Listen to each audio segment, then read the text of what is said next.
There once was a monk named Ananda who lived near a great river. Each morning, he crossed its shallow waters to beg for alms, his reflection rippling beside him like a quiet companion.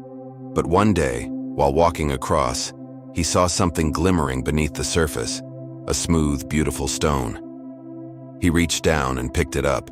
It fit perfectly in his hand, cool and weighty. He smiled. A gift from the river, he thought. He carried it with him everywhere, placing it beside his bed at night, polishing it each morning. Over time, it became more than a stone. It became a comfort, a symbol of calm in a changing world. But what he didn't notice was how it began to shape his days, how often his thoughts returned to it, how afraid he was of losing it. One morning, his master, a wise old monk, noticed Ananda's constant attention to the stone. He watched as Ananda paused mid-meditation to check if the stone was still in his pocket. He saw the flicker of worry in his eyes when a child came too close.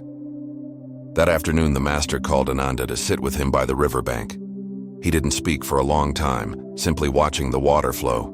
Finally, he asked, "Ananda, what is it that you carry?" Ananda proudly presented the stone. "It's from the river, master. Isn't it beautiful? It brings me such peace." The master nodded gently. "It is beautiful. But tell me, is it the stone that brings you peace, or is it your idea of the stone?" Ananda was confused. "What do you mean?" The master replied, "The river is always giving. It gives water, it gives life, and yes, it gives stones. But the river never holds on to what it gives. It lets everything flow. This stone was once part of a mountain, then it was broken, and the river shaped it. Someday it will become sand. Its nature is to change. By holding on to it so tightly, are you honoring its nature, or are you fighting it?" He then picked up a handful of sand. "This was once a stone like yours, and this," he said, gesturing to the distant mountains, "is what your stone may one day become again. Everything is in a state of flow. To find true peace, we must learn to flow with it, not hold against the current." Ananda looked at the stone in his hand. He suddenly felt its weight, not just in his palm, but in his mind. The fear of losing it, the need to protect it, it wasn't peace. It was a burden. He realized the master was right. The peace he thought the stone gave him was an illusion. True peace came from within, from accepting the nature of things. He looked at the river, which flowed on, indifferent to the stone, indifferent to his struggle. It simply was. Taking a deep breath, Ananda walked to the water's edge. He held the stone up one last time, admiring its beauty in the sunlight. He smiled, not with possession, but with gratitude. He thanked the river for the lesson.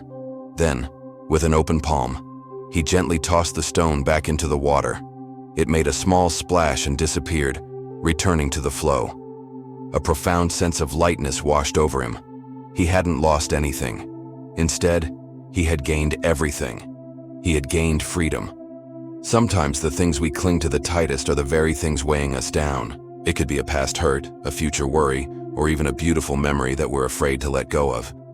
Like Ananda's stone, these things can feel comforting at first, but they prevent us from living fully in the present moment. True peace isn't found in holding on. It's found in letting go. It's about trusting the flow of life, knowing that everything comes and goes, and that our true strength lies not in our grip, but in our ability to open our hands. What stone are you carrying today? Maybe it's time to return it to the river. Thanks for watching. If this story resonated with you, please like, share, and subscribe for more moments of reflection. See you next time.